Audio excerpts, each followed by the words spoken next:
All right, Tony. A little bit. Let's get out of the draft and talk more about the trades that took place. You had the failure, and we don't know what's going to happen with Bogdanovich. Just all the moves. Chris Paul. All these moves that take place. Which ones have you liked? Which ones haven't you liked? And have there been any that are coming down the line? And then we don't have to do the Houston one, but any that are coming down the line because you're privy to more information than us who sit on the outside that you've heard about. I like the Chris Paul move to Phoenix. I think because of the weight of Chris Paul's contract, he's been turned into, look, we're paying you too much money for us to win a championship. So could you just guide our young players while you're here and let's do a little bit of winning so they know what it feels like and what it's supposed to be. And I like that trade to Phoenix because, one, Devin Booker is about to lead the league in scoring. And it's going to be fun watching him do it efficiently. And they got a professional in there. And we know what the rumors were, the confirmed rumors about how Phoenix players like to get down. Oh, don't do the no jumper stuff on my show. You low down dirty dog. You low down. We're more professional than that. Don't you bring that over here. You wouldn't do that over at NBC. Listen, first thing I thought is Chris Paul be like, all right, now we all done did it. You need to stop. You need to stop. And also, I'm going to go first moving forward. No, jokes. Yeah, jokes. But, I mean, they needed a professional basketball player in that room so they know how to win. And they needed that. DeAndre Ayton needs that. So, again, this could go really extremely well because they're obviously more talented. That's what I was going to say. I like it a lot, but Tony. This also can go, like, really poorly. It's hurt. Because, one, if Chris Paul gets hurt, but they also could hate Chris Paul. They could hate Chris Paul. That's also an option. And then now what? You're stuck with this big contract. You can try and move him mid-season, but that's also an option that they can end up like, hey, we don't like what Chris is trying to do here. We're going to do our own thing. And they just kind of fight against each other. It's only one person there that hating Chris Paul matters. And I don't think that Booker is going to end up hating. I think there's going to be some time he doesn't like him. But I think he's going to respect him enough not to hate him. Because when the first time Chris says you're not going over the Kardashians' house, you're going to I don't know how that's going to go. Listen, he's going to let him go. It's the Bahamian's not going to get an option in this. All right, Chris Paul will be like, you sit your tall ass down. But the thing that another reason why I like it, Tony, is they have premium talent. Like DeAndre Ayton hasn't even cracked it yet, and he's 18 and 12 basically. And now you look at DeAndre Jordan, you look at Tyson Chandler, these players that Chris Paul got checks for. David West. And you say what? David West. Yeah, thank you, David West. And they got checks for, even though David West made some money in Indiana before he ended up getting there. But he was a little bit known. But no, still to your point. To my point. The fact that you have these supreme talents, you have one of the best scorers in Devin Booker, and now as Chris Paul ages back, I think is what's going to help them because basically I would think the ball is going to transition back into being, I'm talking about year 2, to being more in Devin Booker's hands and Chris Paul setting them up and Chris Paul basically being kind of what people kind of say about Halliburton as far as, he can be the point guard, but he can also play off the ball. And now at his older age, like for the last 6 years, Chris Paul has been a much better three-point shooter than he was earlier on in his career. So I like it because, like I think you're trying to say, with OKC, you knew they didn't have uber talent. It was basically Shea Gilgeous-Alexander, right, as far as like the talent that you were trying to shape, where they have even better talent. And now you're putting still a generational point guard who's proven that he can still get it done with that team. And even with how he played in OKC, you don't have to use him and give him the amount of minutes that he had to play when he was playing in Houston with James Harden. So that one I really like. What other trades stood out to you? Or what other trades stood out to you? What trades perhaps didn't you like? The Milwaukee trade and the Pelicans for Giroux. Without the details, I was like, wow. Like I thought Milwaukee really, really improved because you obviously saw that the loss of Malcolm Brogdon affected them greatly. They had to depend on Eric Bledsoe for point guard duties. I mean, he was a great defender. I mean, he made all defensive not first team, but he made all defensive teams. But you couldn't play him down the stretch because he couldn't shoot. And you need players that can contribute on both ends of the court in the most critical moments when you need them. Because, we saw what happened down the stretch of games where Giannis can't shoot. He can't make free throws. So you need players that can supplement that effort, because I think he's a made player now. I don't know how much better Giannis is going to, get, and he's already elite, obviously.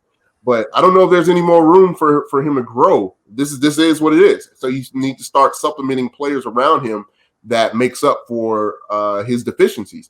And I think Giroux is a perfect fit for that. He's a good scorer. He's a good playmaker. He's a great defender.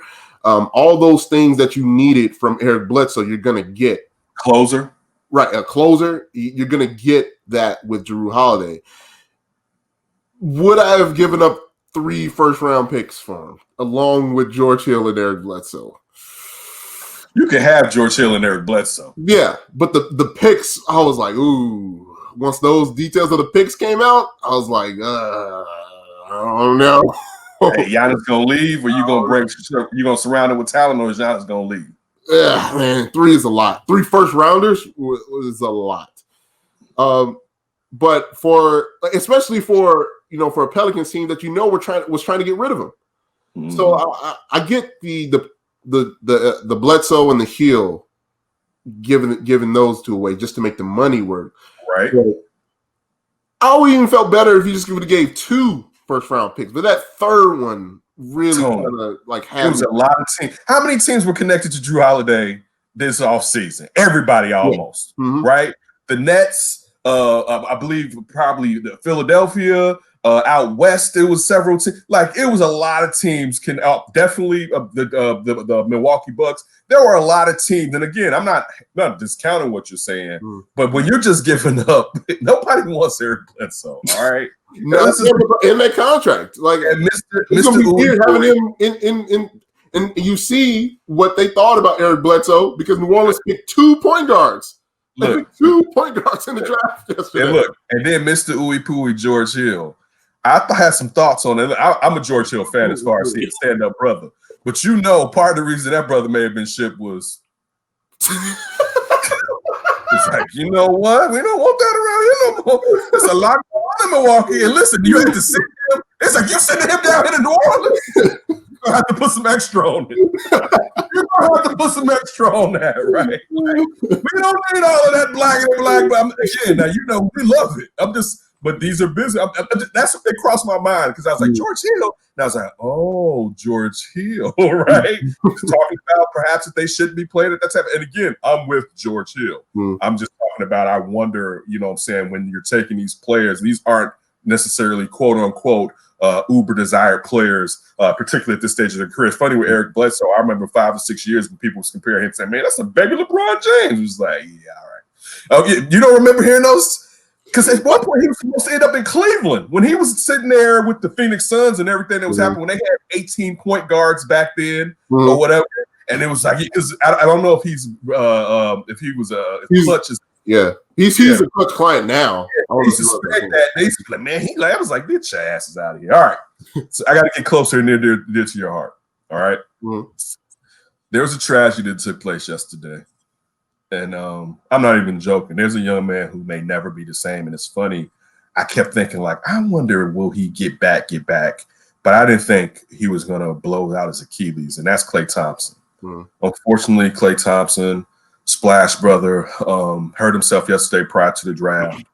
What are your thoughts on that? And how do you feel now about the window for the Warriors basically closing?